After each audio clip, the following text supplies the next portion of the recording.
My mom divorced my dad, took $500,000 from him, and stole $40,000 from me. I don't know how or when it all started. A few years ago, my family was a happy all-American household. I, at the time 17M, had 3 sisters and my 2 parents. My parents had been sleeping separately for some time and claimed it was due to my father's snoring habits. After a year and a half of that, all of a sudden during dinner one night, my mother stood up and announced she had something to say. She went on to tell all of us that she felt she wasn't part of our family. My siblings and I were always out of the house for various reasons, and the intimacy between my father and her had turned into a passionless contract marriage. My mother, since marrying my father, was a stay-at-home mom. She then went on to announce that my parents were going to divorce in the next few months, and that we needed to decide which parent we wanted to live with. After a month went by, my oldest sister, 19, moved out and in with her fiancé. At the same time, my 2 younger sisters, 14, 12, decided they were taking my mother's side and staying with her. Originally, I said I wanted to stay in my childhood home and finish out my senior year of high school in my hometown. All of a sudden, my father took me aside one night and told me my mother had stated she did not want me in the house and cannot take care of me and my siblings at the same time. This struck me hard, as I had never even noticed my mother wanted nothing to do with me. He asked me where I wanted to move and assured me he will make the effort to support my decision. I chose to move a few towns over, approximately 45 minutes away, to a new town. After the move, a few months went by without me ever talking to my mother, and school was about to start. This was in 2014 when Bitcoin started rocketing in value. When I was a sophomore in high school, a friend of mine discovered we could purchase various items online using Bitcoin. You can use your imagination as to what they were, and he had passed suddenly and unexpectedly, leaving a few $1,000s of cheap, useless Bitcoin in a joint wallet.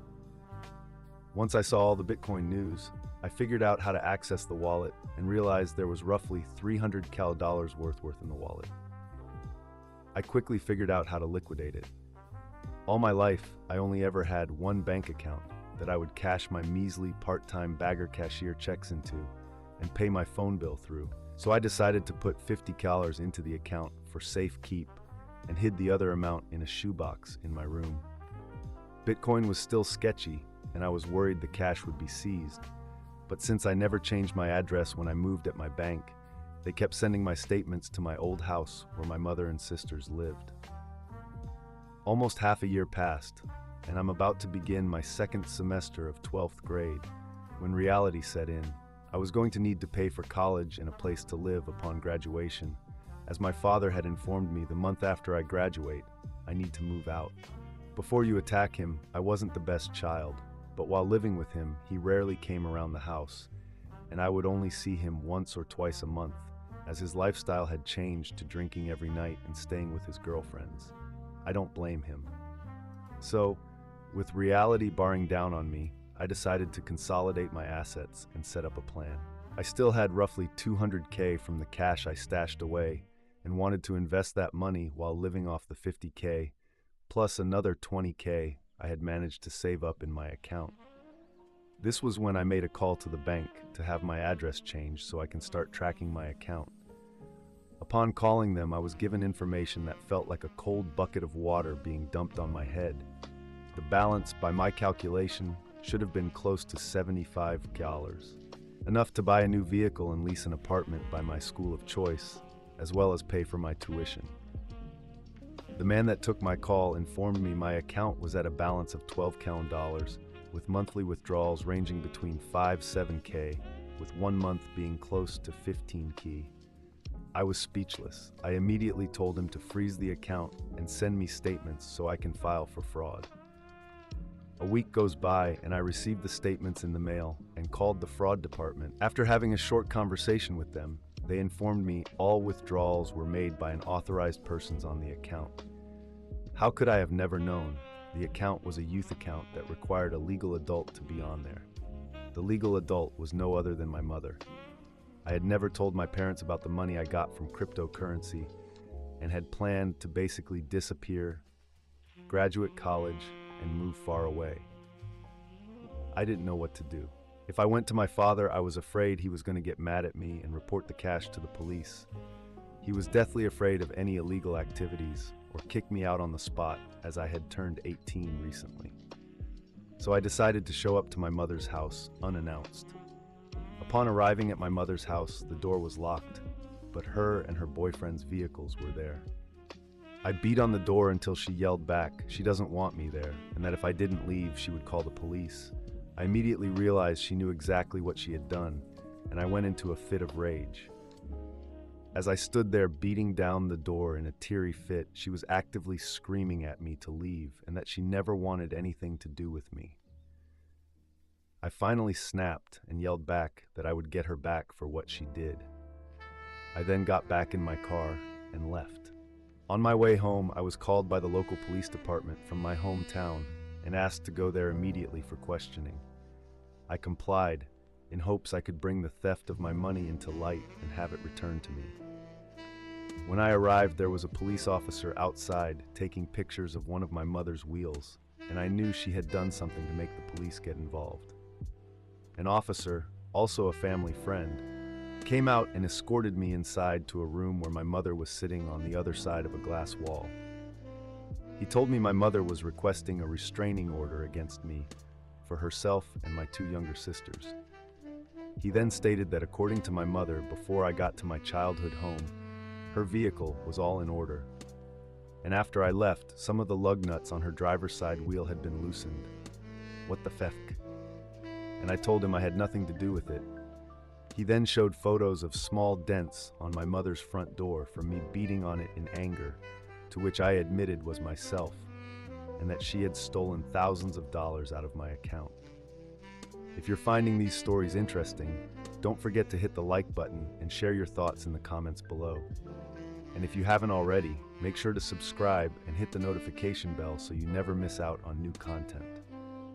My mother, in an angry panic, immediately interjected and said that she had put that money in there and she had been using that to pay the mortgage and tend for my siblings as she was searching for a job at the time.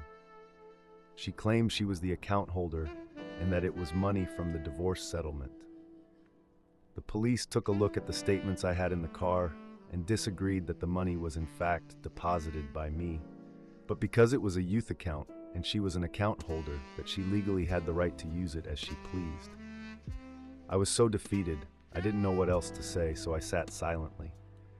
I was given documents to sign and told I had a court date in 2 weeks for the restraining orders to be finalized. Until then, I had a no-contact order between my mother and younger sisters. After leaving, I withdrew the remaining balance of $7,989,830. She had gone and unfroze the account, as well as made another $5,000 withdrawal. Defeated, I simply waited for my court date. 2 weeks goes by, and I arrive to court. After the opening information is presented, the judge begins to go over the why for the order. He says my mother claims I had threatened her life and her assets, as well as threatened my younger sisters via text and phone calls, all not true. But thankfully, after reading this, he asked for her evidence, which she could not provide, and dismissed that information. Upon dismissing this information, he stated that he can issue a restraining order for my mother, but cannot issue one for my younger sisters unless they request it. So my younger sisters are called upon to stand up while my mother is whispering things into their ears, likely attempting to manipulate them. My whole life, I was very close with my middle sibling, 15 now, and she burst out crying in pain that my mother was a liar and that she was stealing from me and that she missed me dearly. She said she doesn't want a restraining order and wished things would just go back to normal. My baby sister followed suit and cried out that this was terrible and that she didn't want to be a part of the family anymore. After the judge was able to silence them, he asked them to step outside. He told my mother he doesn't know what this is all about and that he hates the idea of forcing a family to split by court order, but he is required to approve her restraining order for a minimum of 1 year. He also stated that the restraining order requested for my siblings was denied. As we're leaving the courtroom, the last thing my mother said to me for the next 3 years was, "This is all your fault. I needed that money to care for your sisters and keep the house. When you grow up one day, you'll understand I did what was best for all of you. I simply told her back, you did what was best for you, not what's best for me. You're not my mother, and from this day on, you'll never see me again. Part 2. My mom divorced my dad, took $500,000 from him, and stole $40K from me. Part 2. To those wondering, yes, this is all 100 true, and there is more to the story. That night I got home to my dad's empty house with no lights on. He was off on one of his benders with one of his girlfriends, I assumed, so I just went straight to bed instead of trying to process everything that had happened. My little sisters had texted me about a dozen times saying they wanted to move into my dad's house, but I knew that if they knew how our father was living, they wouldn't be able to deal with that as well. An average night at my father's was getting some cheap food from the grocery store where I worked and coming home to an empty house. The fridge, on average, only had a small carton of milk and a package of bologna and cheese. He didn't shop for the house much, since that was what my mother would do for the household, so I would fend for myself.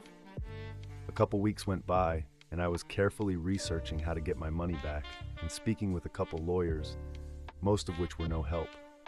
I finally accepted the fate of my situation and shrugged it off. My friend who had basically left this money for me in his passing was my best friend I'd ever had. I still think about him to this day and leave birthday wishes on his Facebook. Nowadays it's just me and his GF at the time that still leaves birthday posts or random posts on his page, which has been nothing but emotionally exhausting to watch him disappear as a person. Knowing that money was all I had left of him cut me deeper than losing my relationship with my thieving mother. I decided to liquidate the remaining $200K, which at that point had gained a little more value, and cashed out around $240, and was able to open my own account. Thank God to deposit it into, since I was now 18. During this time, there was no regulating for cryptocurrency, so there were no questions asked by the bank. A few months go by, and my high school graduation came. The only people that showed up was my father and my youngest sister, as well as my girlfriend at the time. To put into perspective, I have a very large family on either sides of the family, and they all lived locally. My older sister's graduation, at least 10 family members showed up, but not for my graduation. My graduation gift from my father was a letter that I still have tucked away in my safe that says, "Congratulations, you can stay at home for free if you go to college," so I decided to accept his offer. A year and a half go by, and my older sister, 22 at the time, decided to get married. I had never flown before, so I decided to make a 14-hour drive to the venue. This is important later, with my little sister 17 at the time, and cousin 20F. My mother was obviously at the wedding. However, the entire time I didn't even let myself get within 20 feet of her. It had been almost 3 years since we spoke, and I liked it that way. On the day of the wedding, I was told by the hotel I had got myself and allowed my little sister to share with me. I got a very large room on purpose, since I treated this like a vacation, that the room was closed down, and I needed to vacate the premises after grabbing my luggage with an escort from the management. When we went in there, my room reeked of pot, and my sister admitted she smoked in the bathroom. When I went into the bathroom, I saw her weed and flushed it immediately. My little sister went crying to my mom and dad and told them that I flushed it. Me, thinking my straight-edge father would have my back, I was wrong to think so. My father berated me and told me my sister needed it to function, what the feck, and that I was in the wrong and needed to go find her some more fleck. What the feck? And I declined to do so. He then proceeded to take a moment to think. My father was always a very stern person and punished us both physically and mentally. After careful consideration, he pointed in my face and said, "Your shti better be out of the house by the time I get home from this wedding. I don't care if you're still in school, have fun being homeless." I was in shock. I never expected this to blow up the way it did over some marijuana, which was at the time illegal in both our home state and the state of the wedding. Did I mention this all unfolded at the wedding venue in front of the entire family of mine, as well as my brother-in-laws? After that, I decided I wasn't staying the last 2 days after the wedding that was meant for the two families to bond and enjoy the local festivities going on. After the wedding, I stayed for a couple hours to try and get my older sister alone to apologize and give her my gift. Finally, I got her alone and went to apologize. She was never heavily involved in my life. There were times I wasn't sure she even knew I existed. But before I could say anything, she interjected and told me I have nothing to apologize for. She told me she knows our family is a mess and apologized for leaving when she did, and that she needed to do what was best for her. I don't blame her. She went on to tell me that our mother had asked her for money in the beginning and suddenly didn't need any help, but didn't know until recently that it had been mine that she stole. I handed her an envelope with a couple $1,000s in it and told her I loved her and hoped that helps with some of the wedding expenses. She had an amazing wedding, the type you see on magazine covers, and she hugged me crying and wished me luck. I left straight from the wedding, still in my suit, and drove 14 hours home, only stopping for gas and the bathroom as I calculated how I would move my things and continue my life without my family. My father still had no idea I had all that money in a savings account and figured I was just as broke as any 20-year-old college student figures. The reflection in his voice seemed he had been planning to use the next problem that came up as an excuse to kick me out. I got home and rented a U-Haul, packed all my belongings, and called a friend. His mother lived alone in a very large house, and he had told me she was struggling to pay the mortgage. The house was previously a 3-story duplex, with the 3rd story being a standalone apartment, and the basement was her hair salon business. He connected me with her, and she agreed on a 1-year lease to move in, which I promptly did. For the next year, I didn't speak with a single member of my family. Part 3. Thank you all for the support. I want to reiterate this all took place between 2013 and 2017. This is all 100 real, and I'm only posting it since I've decided to work through some of my childhood traumas. I'm posting from an iPhone, which is why it looks all crazy on desktop, I suppose. After I moved in with my friend's mother, things were pretty good. I decided to drop out of school and demand a full-time position from my job. My job agreed to make me full-time, which came with a raise and bonuses. My father was a store manager for a certain chain of grocery stores that I worked at, but we worked at separate locations and still weren't talking to each other. I had a couple of girls that I was dating, not intimately, and bought a new car, 2012 VW Passat SE, to attempt to feel better. I started down a path of self-destruction for the next year. I had gotten a notice from my bank out of nowhere requesting documentation from my crypto liquidation. I didn't have any idea how to get that, so I set up an appointment, and all they did was take down some notes and made me sign a form stating the money was obtained through legal means. After that, I heard nothing else from them. I began smoking pot and partying every night, waking up hungover and driving to work at 6 a.m., then rinse repeat. Keeping myself awake during the day by drinking energy drinks and coffee non-stop and eating like crap. I became skinny and sickly and slowly started to spiral out of control. One day I met a girl that pretty much saved my life. I wasn't planning on unaliving myself or anything, but I definitely wouldn't have complained if I drank a little too much or took a little too much drugs. I had become unrecognizable and slaved myself into oblivion. I was depressed and violent. I had been living with my buddy's mother in the bigger city for almost a year at this point, and was hanging with plenty of lowlifes in the area. Back to the girl. She was young, redhead, green eyes. We met through a mutual friend during a hangout, and I messaged her after asking if she wanted to go on a date. After a few dates, I was infatuated. I had ceased contact with all the other women that were in my life and focused solely on her. I had asked her to be my girlfriend after a month of dating. At 2 months, I had an epiphany that I needed to figure out if I was happy with my life. Do I love this girl because I'm a drunk drug addict? Do I enjoy my job? Do I like where I'm living? I sobered up, quit everything cold turkey, started doing better at work, stopped hanging out with low lives.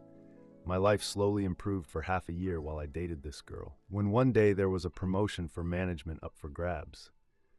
Now, I'm not one to talk crap about the competition, but there wasn't a single person that was sober or had even half the work ethic I had at my work. Even with that in consideration, I was overlooked for one of my buddies. I was happy for him, but not happy with my job.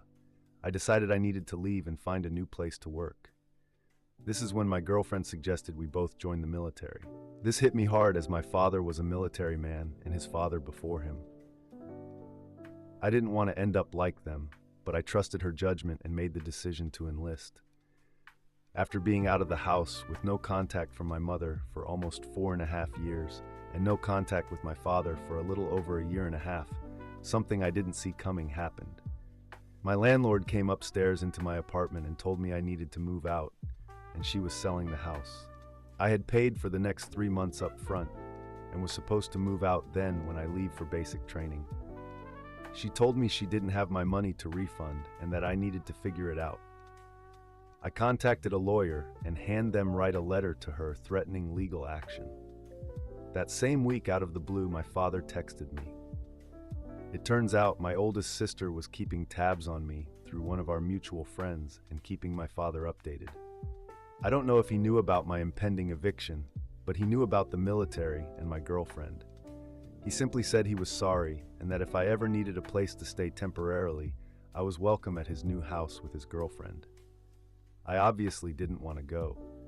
I felt like he just wanted the satisfaction, since I never ended up homeless or even struggling financially like he had intended. I agreed to meet him for lunch. The first thing he told me was he knew I quit my job.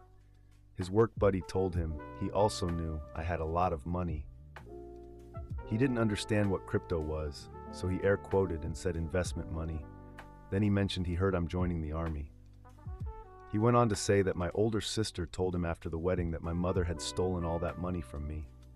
He claimed he tried to reach out, but I had left the phone that was under his contract at his house when I moved out and couldn't get a hold of me. I wanted to scream out. He should have came in person, but I just sat and listened to him. He admitted that he had tried to take revenge on me by kicking me out and that he wanted me to fail and come back to him for help, but I never came back. He was proud and sad that I succeeded in thwarting his plans. As we wrapped up the conversation, he told me, "I worked my whole life just for your mother to leave in an instant. She took everything I worked hard for and kicked me out." He then told me he lost over $500,000 in the divorce as well as the house on top. I agreed to move back in with him until I shipped for basic training and that I would send for my things once I get to my new duty station. That's when he told me he needed to talk to me about my mother. She had apparently started poking around for information on me and wanted to get in contact with me. I was appalled. I wanted to just turn and run away and continue my non-communication streak with my family. I would have rather stayed in a hotel for a couple months than give her another chance. But he convinced me to just give her a phone call. Part 4. Final. I want to say right now that my parents are people too. They are living life for the first time, just like any of us.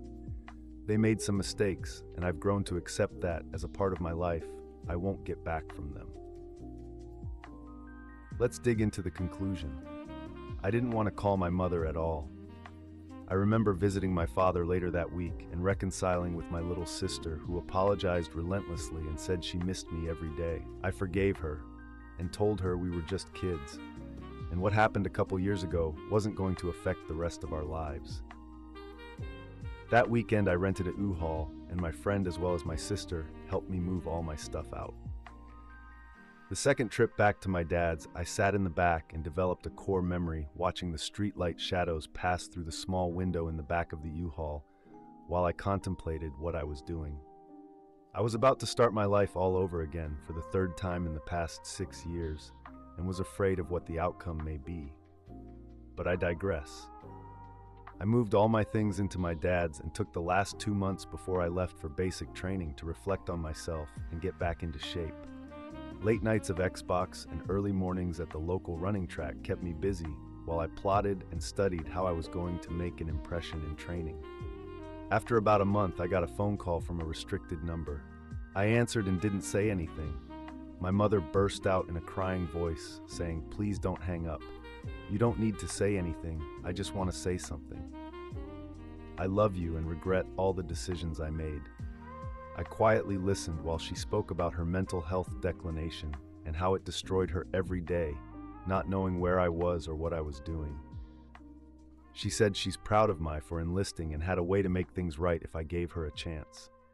I was always raised to be a kind and patient person. So after a long pause, I simply said, "I'll be at your house at 6 p.m. with my girlfriend," then hung up. I was a stressed out mess, but I knew having my girlfriend with me would keep me level-headed, and she said if at any point I'm uncomfortable, that we will just leave. I agreed, and we set off to my childhood home for the first time in 5 years. Upon arrival, my baby sister and other little sister greeted me in the driveway and said Mom was a mess and a nervous wreck. They said she wanted me to go into her bedroom alone to discuss some things, and that if I wanted to leave, they don't blame me. I decided to go in against my better judgment and hear her out. I wanted my girlfriend, the girl I planned to marry, to meet my whole family, whether good or bad, since she grew up with only her father and didn't have much family of her own. What waited for me in her bedroom was something I couldn't have ever imagined. My mother was on her hands and knees, bawling her eyes out. When I walked in, she leapt to her feet as if to embrace me, but I pulled back and grabbed the door. She retreated back and got back on her hands and knees. My mother, the woman who raised me, then abandoned family years before, was on the ground, hands and knees, crying and begging me to forgive her. I was shocked and speechless. I just stood there in shock as she went off about all her life's regrets and choices, that she suffered mentally every day since I left, and that she didn't see any way out other than using the money I had in that account. She didn't want to lose the house and wanted to prove to the world that she was her own successful person. She wanted to make it up to me and said she had a plan to do so. I told her very sternly to stand up and stop groveling. It was horribly off-putting to see my own mother like that. She stood up and I told her, even though I wasn't ready to accept her in my life as my mother, I would keep her as an acquaintance. I told her she was not invited to my basic training graduation, and I never planned to let her meet her grandchildren if I ever had any. She pleaded that acquaintances was fine for now, and that she just wants to know whether I'm safe or not. I was then introduced to her boyfriend. He was a very kind man with the kind of eyes and soft facial expression you want to coincide with. He greeted me with a firm handshake and said he's heard a lot about me and is very excited to finally meet me. We shared some things and had good conversation over dinner. When dinner was over, I left and said I'd be in touch. As I left the driveway, I watched through the front bay window as my mother fell to her knees holding her boyfriend, the leg, bawling her eyes out. That hurt me more than anything I'd experienced up to this point. My girlfriend and I had a long discussion that night about what to do and decided to give it a go. I invited my mother out to lunch if she was buying. I never planned to give her another dime, let alone even a minute of my time at lunch. My mom kept it together, even though I could tell she wanted to lunge across the table and embrace me the entire time. Finally, she started to explain her means to repay me. She explained her and her boyfriend planned to sell the house and move to another state. I internally thought it was funny. She just wanted to leave everyone behind and live a new life like nothing happened. But then she mentioned she had a few $100,000 of equity in the home, that she would pay me back after closing the sale of my childhood home, unless I wanted to buy it, which she said if I paid off the rest of the loan, roughly $180, that she would then gift it to me to sell for myself and keep all the profit, roughly $200. I told her I wasn't going to trust her to make good on that, and I wasn't going to front another cent. She understood and said I will be paid back in full in the coming months. I told her even that wouldn't make up for all the time I lost. From 17-21, I sacrificed the better part of my late teens trying to build a future on a crumbling foundation. I had no parents to turn to when I made a mistake, no one to vent to, no one who would just hug me and tell me things will get better. I grew 20 years in the span of 5 and matured too quickly to even consider myself someone's child anymore. She agreed with everything I said, and that was that. I kept in touch and even wrote her a couple letters while in basic training since I had nothing better to do. I graduated AIT after basic, and left for my first duty station in Texas. I deployed 7 days after I touched down. I had married my girlfriend a week before we both shipped to basic training and didn't even get to enjoy my time with her before I was starting down a military air transport headed to the Middle East. A month after I got overseas, my wife informed me my mother mailed a check that cleared for $60K. I told her to send $13K back, as that was more than she took, and I wanted to owe her zero favors. I've been in the United States Army for almost 7 years now, and time has healed almost all. The thoughts of what she and my father did to me still sits in the back of my mind, but my family has grown since then. I have reconciled with each one of them and become much closer to family after my multiple deployments. I love my family and everything they do for me now. I have since then had a daughter of my own who is my whole world. My wife and I will do everything we can to ensure she has a lush and beautiful life growing up. After my drug and alcohol binge, I ended up with just over $100K left over, which I used to buy our vehicles outright. No payments, put a sizable down payment on our first house, and open an early college fund for my daughter. Seeing my parents with my daughter brings a joy to me I could never have imagined, and I know the same goes for them. My sisters have all become successful, self-efficient adults, and my father is nearing his retirement. Sometimes the battles we face in life set us up for a better understanding. I appreciate every day of life I'm granted and hold my head high for my family. Thank you all for giving my story a read. I didn't expect this to even get more than a couple views, and it's nice to receive some support, even from strangers. I hope you all have beautiful lives and enjoy your time with your families as well.